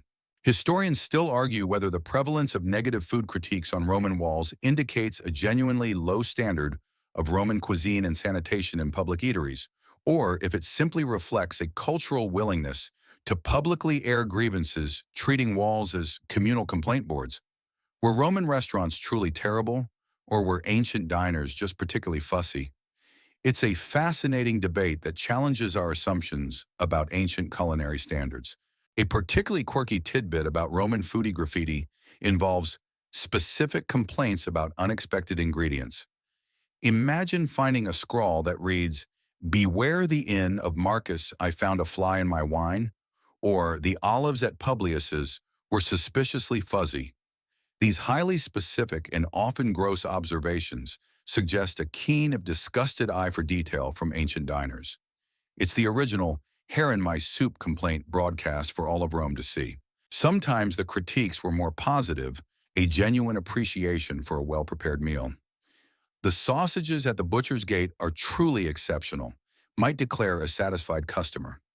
These positive reviews, though less common than the complaints, because who bothers to write when they're happy, offer a glimpse into the culinary highlights that Romans truly enjoyed. The informal, unedited nature of these wall writings provides a remarkably candid and often humorous glimpse into the Roman palate and their expectations for public dining. They remind us that the joy of a good meal and the frustration of a bad one are timeless human experiences. It shows that even 2 millennia ago, people were just as likely to be food critics as they are today. And speaking of daily frustrations, you'll find equally relatable and often amusing insights when we turn our attention to the way workers' woes etched into Roman walls. From the discerning palates and scathing assessments of foodie critiques, our journey through Roman graffiti now takes us into the realm of daily labor, revealing the often humorous and deeply relatable workers' woes etched into Roman walls. These aren't the grand pronouncements of emperors. These are the candid, sometimes sarcastic voices of the common Roman laborer expressing their frustrations, their boredom, and their longing for leisure. Imagine standing near a construction site, perhaps a new public building or a bustling port. Instead of architectural blueprints, you might find a worker's grumble. "My back aches from carrying these stones," laments one unseen hand. Or a more specific complaint, "The foreman Lucius makes us work too long." It's like finding the original union grievances scrawled onto the side of a building, proving that workplace complaints are truly timeless. These inscriptions offer a unique perspective on the Roman economy and the lives of its laborers, both free and enslaved. You'd find frustrations about long hours, heavy loads, meager pay, if any, and demanding overseers. The humor often arises from the sheer universality of these complaints. Who hasn't felt the urge to etch, "This job is killing me," onto a wall after a particularly grueling shift? Historians still argue whether the prevalence of workers' woes, graffiti, indicates a widespread dissatisfaction with working conditions in Roman society, or if it was simply a common and accepted outlet for venting frustrations in a highly structured and often arduous labor system. Was it a sign of genuine discontent or just a form of harmless public grumbling? It's a fascinating debate that sheds light on the social dynamics of ancient Roman labor. A particularly quirky tidbit about this genre involved graffiti left by bored or frustrated guards. Imagine a Roman soldier on night watch, bored out of his mind, scratching onto the wall of his guard post. "Oh, the never-ending watch. My eyes grow heavy and my feet are cold." Or even a crude drawing of himself snoring. These little glimpses into the mundane reality of their duties humanize these formidable figures and show that even soldiers experience boredom and fatigue. It's the ancient equivalent of someone doodling in a security log. You might also find comments about specific tasks. "I hate cleaning latrines." One might exclaim a sentiment everyone can understand. Or, "This wall will never be finished." A frustrated stonemason might declare, acknowledging the seemingly endless nature of their work. These simple, direct expressions reveal the daily grind, the physical toll, and the psychological impact of labor in the ancient world. The raw, unvarnished nature of these inscriptions provides a compelling insight into the lives of ordinary Romans, beyond the grand narratives of conquest and empire. They remind us that people have always worked hard, and sometimes they've just wanted to complain about it. It shows that the humor of shared misery is a powerful, enduring human trait. And speaking of simple, effective communication, you'll find equally expressive, if often crude, insights when we explore the art of the doodle in Roman graffiti. From the universal grumblings of workers' woes etched into Roman walls, our journey now takes a delightful visual detour into the art of the doodle. Beyond witty phrases and sarcastic remarks, Romans, much like us, often express themselves through simple, crude, but frequently hilarious caricatures and drawings, transforming public surfaces into impromptu sketchbooks. Imagine a bare patch of stucco on a busy thoroughfare. You might find a stick figure with an exaggerated nose clearly meant to represent a disliked local official, or a simplified comical depiction of a gladiator mid-fall looking utterly ridiculous. Perhaps a crude drawing of an animal with an absurd expression or a geometric pattern repeated endlessly by a bored hand. These aren't masterpieces destined for museums. They are spontaneous bursts of visual humor, often accompanied by a short, witty caption. It's like stumbling upon an ancient Roman version of a Pictionary game, except no one's erasing the board. These doodles range from simple, almost childlike stick figures to slightly more detailed, though still unrefined caricatures. They reveal a playful side of Roman culture, a willingness to engage in visual jokes and lighthearted mockery. The subjects are often drawn from everyday life: street vendors, drunken patrons, pompous citizens, or even abstract symbols that held personal meaning. Historians still argue whether the widespread presence of doodles in Roman graffiti indicates a general level of artistic inclination among the populace, or if it simply reflects the human urge to occupy idle hands and express oneself visually regardless of artistic skill. Were Romans a nation of secret artists or just a society that loved to scratch? It's a fascinating debate that challenges our assumptions about ancient artistic literacy. A particularly quirky tidbit about Roman doodles involves when graffiti dialogues in pictures. Sometimes one person would draw a figure, and another hand would later add a speech bubble with a funny phrase, or draw a responding figure, creating a visual conversation.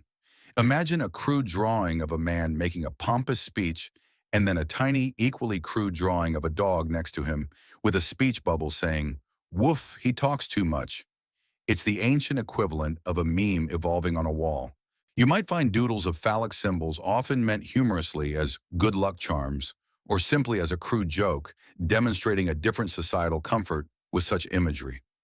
Or simple geometric patterns, spirals, and mazes, perhaps, drawn by someone simply passing the time waiting for a friend or a bus, or rather a donkey cart. The unpolished, spontaneous nature of these doodles makes them incredibly endearing and relatable. They show a side of Roman creativity that wasn't confined to grand statues or elaborate mosaics, but flourished on the everyday surfaces of their cities. They remind us that humor often lies in simplicity and that a picture, even a crude one, can tell 1,000 jokes. And speaking of humor in the everyday, you'll find an equally delightful and often sarcastic twist when we explore how Romans defaced public notices with personal sarcasm.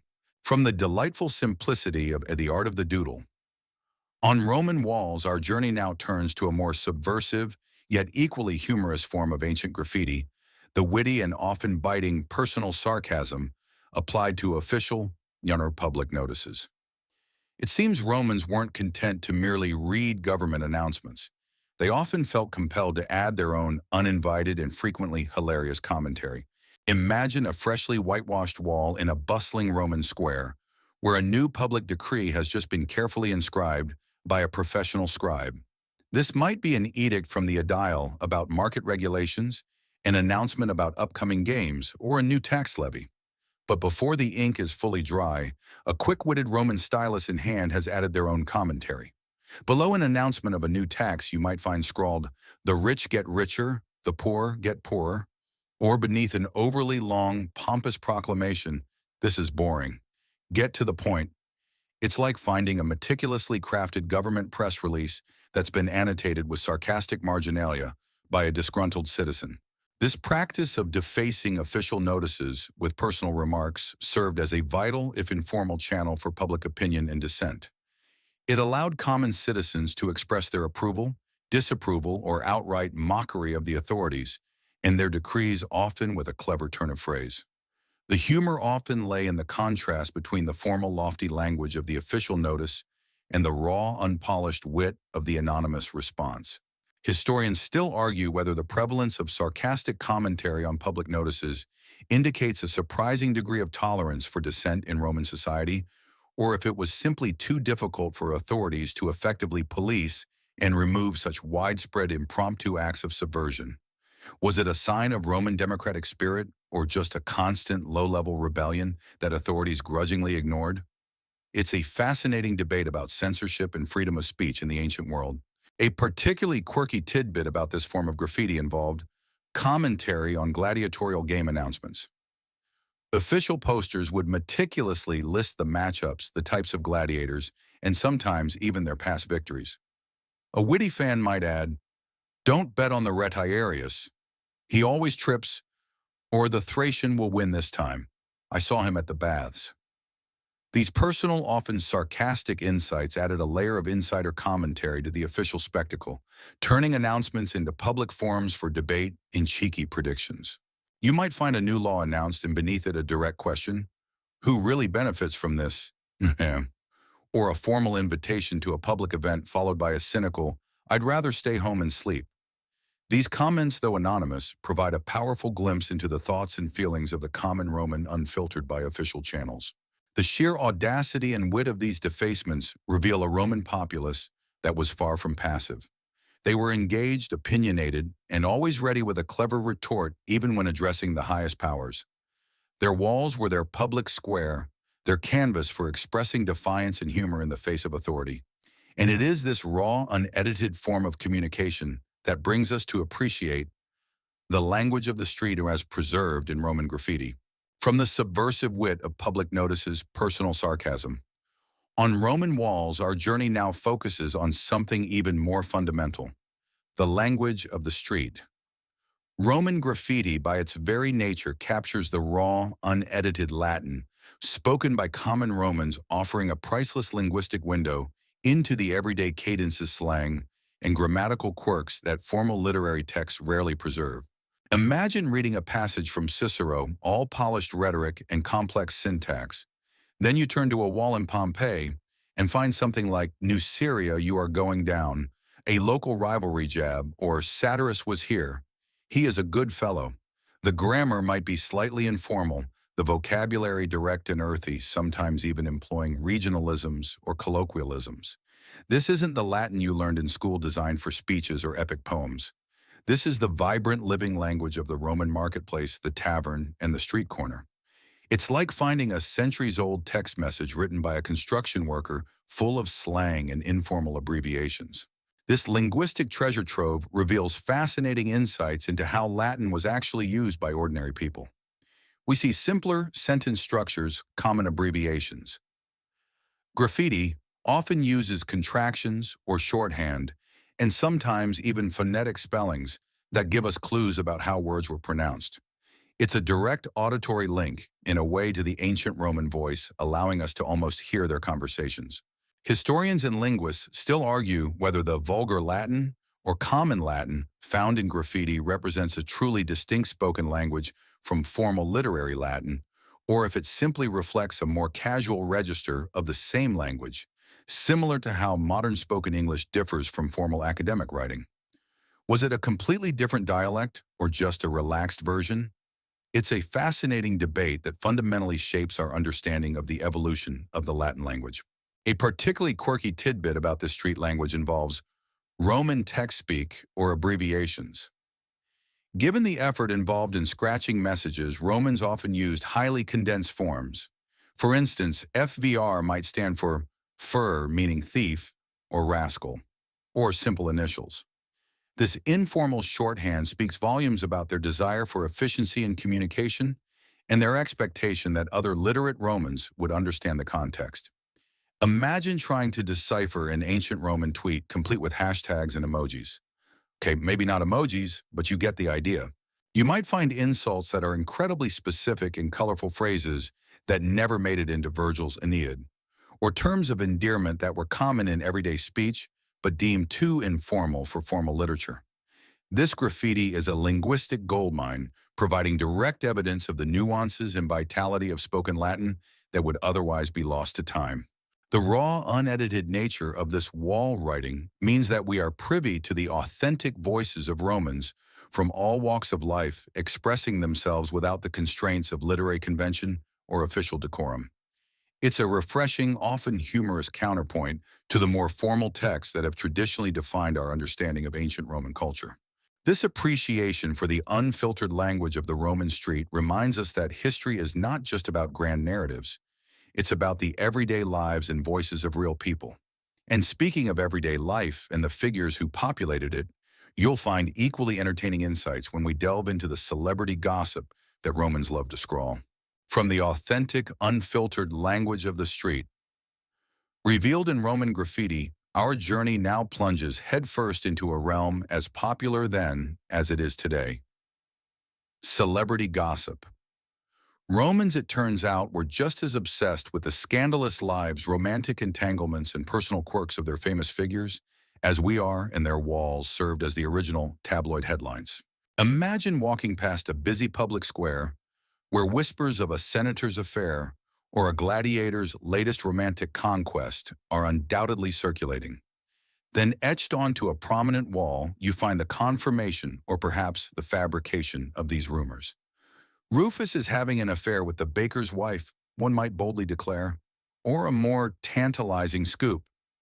The great gladiator Spartacus prefers redheads. It's like finding ancient versions of TMZ headlines or anonymous celebrity blog posts scrawled for all of Rome to read and discuss. This genre of graffiti reveals a vibrant popular culture that celebrated, scrutinized, and sometimes satirized its celebrities. Gladiators, actors, charioteers, prominent politicians, and even wealthy socialites were all fair game. The messages ranged from simple admiration, Felix the actor is handsome, to scandalous accusations and cheeky observations about their personal lives. The lack of privacy for public figures seems to be a timeless phenomenon.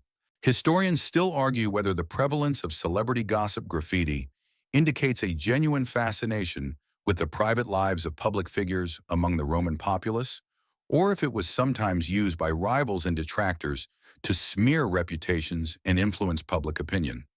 Was it harmless fan culture or a form of ancient character assassination? It's a fascinating debate that challenges our understanding of public image and reputation in antiquity. A particularly quirky tidbit about Roman celebrity gossip involved gladiator fan fiction. Of a sort, you might find graffiti that goes beyond simple praise, concocting imaginary romantic encounters or dramatic scenarios involving famous gladiators and their admirers. Salatus and Iris, a love story carved in stone, one might declare weaving a brief, fanciful narrative around known figures. Imagine writing a short story about your favorite celebrity's love life and then etching it onto a public monument for everyone to read. That's dedication to fandom. You might find comments on the physical appearance of a famous actor, his nose is too big, or a critique of a charioteer's driving skills. He drives like a grandmother. These are the unfiltered opinions of the masses, providing a stark contrast to the carefully curated images presented in official portraits and public monuments. The humor in this gossip often came from its directness, its willingness to poke fun at even the most revered figures, and its sheer relatability. It reminds us that people have always loved to dish about the rich and famous, finding entertainment and connection in the shared consumption of celebrity news. It shows that ancient Romans, for all their stoicism, were just as prone to the guilty pleasure of a good scandal as anyone today. And speaking of immortalizing personalities, you'll find equally cheeky and often surprisingly humorous insights when we explore epitaphs with attitude, carnari in Roman graffiti. From the juicy revelations of celebrity gossip plastered on Roman walls, our journey through ancient graffiti now takes a surprisingly morbid, yet often humorously candid turn, epitaphs with attitude. Even on their tombstones, Romans found ways to express personality, leave witty final remarks, or even poke fun at their own demise, ensuring their final message was anything but solemn. Imagine walking through a Roman necropolis, a vast city of the dead, stretching outside the city walls. While many epitaphs are solemn, praising virtues and lamenting loss, others stand out for their unexpected wit or cheeky cynicism. "I told you I was ill," one might famously declare from beyond the grave, a timeless lament from someone whose warnings went unheeded. Or a more self-aware inscription, "Here lies Publius. He lived to drink." It's like finding a series of very old, very blunt LinkedIn profiles that double as a public obituary, revealing a surprisingly candid perspective on death. These humorous epitaphs reveal a different facet of Roman attitudes towards death, not just fear and grief, but also a pragmatic acceptance and sometimes even a playful defiance of mortality. The humor often lay in the unexpected frankness, the ironic observation, or the self-deprecating jest delivered from the great beyond. It shows that even in the face of the ultimate unknown, Romans retained their characteristic wit. Historians still argue whether the presence of humorous or informal epitaphs indicates a more casual or less reverent attitude towards death and the afterlife in Roman society, or if it was a specific cultural expression of remembrance, where wit was seen as a way to keep the deceased personality alive. Was it disrespect or a unique form of enduring affection and personality? It's a fascinating debate that challenges our assumptions about ancient funerary practices. A particularly quirky tidbit about these epitaphs involved warnings or advice from the deceased. Imagine finding a tombstone that reads, "Here lies Marcus. He ate too much. Learn from my mistake," or a more general piece of advice, "Live life to the fullest, for you'll be dead a long time." These are the ancient equivalents of words to live by, from beyond the grave offering posthumous wisdom with a healthy dose of dark humor. It's like your deceased grumpy grandpa still finding ways to lecture you from the afterlife. You might find epitaphs that celebrate a person's vices rather than their virtues. Here lies Lucius, a renowned glutton and drunkard, yet beloved by all who knew him. This unvarnished honesty, a stark contrast to the often idealized images in formal portraiture, provides a remarkably human glimpse into the lives and deaths of ordinary Romans. The sheer variety of these witty and often irreverent epitaphs reminds us that even at life's most solemn moments, human beings find ways to express their individuality and their sense of humor. It shows that Romans, for all their structured society, were profoundly human, embracing the full spectrum of emotions right up to their final breath. And speaking of journeys, you'll find equally brief and often witty summaries of ancient road trips when we turn our attention to travelers' tales, etched into Roman walls. From the surprisingly cheeky insights of epitaphs with attitude.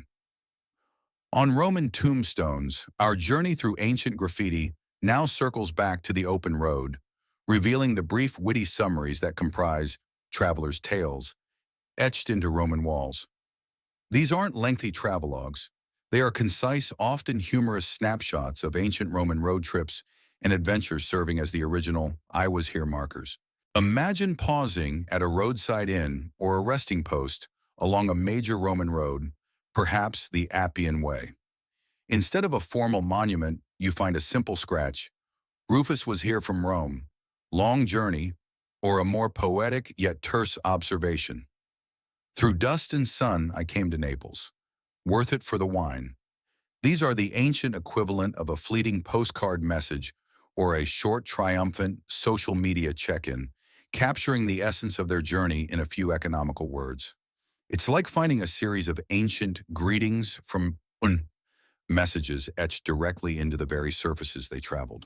These brief inscriptions often convey a sense of accomplishment, the physical toll of the journey, or a humorous observation about the destination. You might find a simple name followed by the phrase "Veni Vidi Vici." I came, I saw, I conquered, proudly proclaiming a successful trip, perhaps even a personal victory over the hardships of travel. Or a more cynical take: this road is longer than my patience. Historians still argue whether the prevalence of these terse travelers' tales indicates a widespread culture of informal record-keeping and sharing among Roman travelers, or if it simply reflects the human desire to leave a lasting mark and assert one's presence in a distant place. Was it about documenting their travels or simply marking their territory? It's a fascinating debate that explores the motivations behind ancient self-expression. A particularly quirky tidbit about these travel messages involved graffiti left by soldiers on campaign. While often more formal, some soldiers would leave highly personal, humorous notes about their marches, the food, or their commanders on the walls of temporary camps or conquered towns. "Another day, another dusty march, my feet hurt," might be scrawled by a tired legionary, providing a relatable glimpse into the less glamorous side of Roman military life. Imagine a grumpy soldier etching "Are we there yet?" into a fort wall. You might find comments about specific landmarks past "Saw the Great Bridge at Narnia," impressive, or a humorous lament about the cost of the journey. "My purse is empty, but my spirit is full," mostly. These brief, unvarnished insights into the joys and frustrations of Roman travel offer a powerful human connection across the centuries. They remind us that the allure of the road and the desire to share our adventures and misadventures are timeless experiences. The very act of scratching these messages, often quickly and with limited tools, underscores their ephemeral nature. Yet their survival offers a profound connection to the countless individuals who traverse the vast Roman world. They are the voices of wanderers, adventurers, and everyday citizens, each leaving their small, witty mark on the grand tapestry of history. This constant stream of human expression, these everyday insights, lead us to reflect on graffiti's enduring legacy. From the terse and witty traveler's tales, etched into Roman walls, our journey through ancient graffiti culminates in a profound reflection: graffiti's enduring legacy. These humble, often crude inscriptions are far more than mere scratches on stone. They are a direct, unfiltered, and remarkably intimate connection to the human experience of ancient Romans, bridging the vast chasm of millennia with relatable wit and emotion. Imagine standing amidst the ruins of a Roman city, the grand arches and columns speaking of power and empire. But it is the small, unassuming marks on a worn wall that truly grab your attention. A crude drawing, a sarcastic political jab, a heartfelt declaration of love, or a simple complaint about a noisy neighbor. These are the voices of individuals, a baker, a gladiator, fan, a lonely lover, a frustrated traveler. They tell us that underneath the toga and the Latin Romans were in their essence just like us. They worried, they loved, they laughed, they complained, and they sought to leave their mark. It's like finding a 2,000-year-old time capsule filled not with treasures, but with the raw, honest scribbles of everyday life. This enduring legacy lies in its authenticity. Unlike formal histories, which are often written by the elite and for specific purposes, propaganda self-glorification graffiti is raw, spontaneous, and anonymous, or at least less traceable. It reveals the true vernacular language, the popular culture, the anxieties and the sense of humor of the common Roman that official records often omit. It fills in the gaps, adding color and character to our understanding of a grand civilization. Historians still argue whether the modern fascination with ancient graffiti is primarily due to its novelty and its contrast with our preconceived notions of Roman gravitas, or if it genuinely provides a more accurate and democratic representation of Roman daily life than traditional sources. Is it just entertaining or truly illuminating? It is widely agreed that it offers an unparalleled ground-level perspective. A particularly quirky tidbit about graffiti's legacy is its role in debunking modern stereotypes about ancient societies. Before extensive archaeological discoveries of Roman graffiti, many scholars assumed ancient societies were far more rigid, formal, and repressed. The sheer volume of humorous, crude, and candid graffiti helped to shatter these notions, revealing a vibrant, expressive, and surprisingly modern human spirit that existed even 2 millennia ago. Imagine thinking all Romans were serious philosophers only to find out they were drawing rude cartoons on public walls. It's gloriously humanizing. The fact that these messages have survived, often buried under volcanic ash or protected within ancient ruins, makes their discovery all the more poignant. Each scratch is a whisper from the past, a direct line to an individual who once walked these streets, shared these frustrations, and perhaps giggled at their own witty remark. This enduring legacy of Roman graffiti reminds us that human nature is remarkably constant. The desire to communicate, to connect, to express joy, frustration, love, and humor, these are timeless impulses. The walls of ancient Rome, once merely surfaces, have become portals, allowing us to step directly into the vibrant, messy, and wonderfully witty world of its ordinary inhabitants. And as you reflect on these enduring voices, you feel yourself drifting off to sleep, surrounded by the whispers from the past. The profound insights gleaned from graffiti's enduring legacy now gently lull you as your mind drifts from the vibrant, witty voices of the Roman past. The laughter, the laments, the cheeky political jabs all begin to soften, becoming mere echoes in the deepening quiet of your room. You feel yourself sinking into a comfortable embrace surrounded by the hush whispers from the past. A gentle chorus of ancient Romans sharing their most candid thoughts directly into your mind. Imagine the faces that once etched those messages: the bored guard, the lovesick teenager, the disgruntled baker, the cynical philosopher.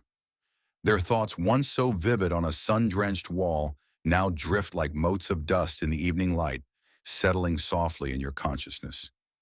You hear the faint scratch of a stylus, the whisper of charcoal on stucco, each sound a tiny key unlocking a moment from 2 millennia ago. It's as if the very air around you is imbued with their collective wit and humanity, a calming murmur from a distant time. The humor, the frustration, the simple declarations of "I was here," they are not loud or demanding now. They are soft, ethereal presences reminding you of the timelessness of human experience. The gladiator's fan mail, the innkeeper's lament, the schoolboy's mischievous doodle, each contributes to a tapestry of voices wrapping around you, like a comforting blanket. You are not just listening to history. You are feeling its very pulse, its quiet, intimate heartbeat. The walls of your own room seem to absorb these ancient whispers, becoming thin membranes separating your time from theirs. You might even imagine a tiny mischievous Roman scribe still scratching out a final witty remark on the plaster of your own thoughts, a last little joke just for you before you truly surrender to slumber. It's a comforting thought connecting you to the enduring human spirit, a reminder that even across vast epochs, we are all more alike than different. As the final faint whispers fade into the deepest quiet, your mind finds a profound stillness. The world of emperors and legions gives way to the world of everyday Romans, vibrant, humorous, and eternally relatable. Their voices have filled your thoughts, now they gently guide you towards the land of dreams. May your sleep be deep and undisturbed, filled with peaceful echoes of a time when even the walls spoke with humor and heart. Sweet dreams.